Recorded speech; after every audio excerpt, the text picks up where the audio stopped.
Chapter 42. The sky around Minli was quiet as she walked on the red rope bridge. The only sounds she heard were those of her own breathing and the pounding of her heart in her chest. After the dragon and land had faded from view, Minli saw nothing except for the night around her. With such a limitless landscape, she could not tell how far she had walked or how much of the bridge she had left. It seemed never-ending. She began to wonder if she had walked for hours or days. But slowly, so slowly Minli almost didn't notice it, the darkness of the night lessened. With each step she took, the world around her became brighter. And with this light, Minli saw that the sky below her had somehow become a vast lake of pure water, and the night clouds were made of floating lilies.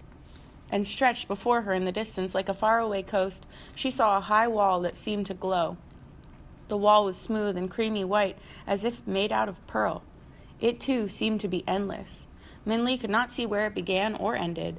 However, as Minli got closer, she saw a round opening in the wall just before her, and in that circular passageway a white rabbit stood like a jade statue.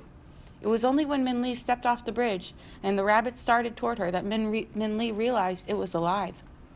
"Welcome," the rabbit said. "You're a little late. Did you have trouble with the monkeys?" Minli was too astonished to speak. The rabbit looked extremely like the one painted on her blue rice bowl. She nodded with her mouth gaping. "Well, let's go," the rabbit said. "You're going to have to keep it short with the old man. He's very busy and he hates unnecessary talk."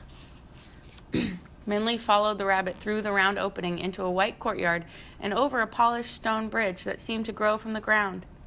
As they passed over it, Minli saw the smooth water wave with gentle ripples and heard what sounded like faint drumming. To one side of her in the distance, standing out against the flat landscape, Minli saw the silhouette of a man cutting down a lone tree, his axe making a thumping rhythm. As he chopped, the branches of the tree shook, leaves, blossoms, and seeds flew through the air and dropped into the water like raindrops. "Is that the old man of the moon?" Minli asked. "Him?" the rabbit said, following Minli's gaze. "Oh no, that's Wu Kang." "Why is he cutting down the tree?" Minli asked. It seemed a shame to her that the only tree on Never-Ending Mountain was being cut down. "Questions, questions," the rabbit said. "I should make you wait to ask the old man, but if you must know, Wu Kang tries to cut down that tree every night." "Every night?" Minli couldn't help asking. "Yes," the rabbit said. The story of Wu Kang. Most thought Wu Kang was very lucky. His wife was beautiful and his children were healthy, and they all lived in a comfortable cottage on a farm in the country. His parents and elder brother lived with him, and his neighbors were faithful friends. But Wu Kang always wanted more. So when his crops thrived and flourished, he decided farming was not satisfying enough for him, and the day he reaped his successful harvest, he told his friends that he was leaving the countryside to move to town. "Why?" they asked him. "I want more," Wu Kang said. "But we are so happy here all together," they said. "It is not enough," Wu Kang said. So he packed up his possessions and sold his cottage, farm, and land. Then, with his wife, children, parents, and brother, he moved to town. It was crowded and inconvenient in the smaller house, but Wu Kang was able to apprentice himself to a furniture maker, and his family began to adapt their cramped home. However, the day he was able to carve a chair from beechwood was the day he quit and decided to move to the city. "Why?" his parents asked him. "I want more," Wu Kang said. "But we are happy here together," they said. "It is not enough," Wu Kang said. So with his wife and children walking behind him, Wu Kang left his parents and brother behind and moved to the city to search for something more. Their new home was a small hut of earth squeezed between other tumble-down houses in a filthy street, far away from the tight, cozy house in town or the comfortable cottage on the farm.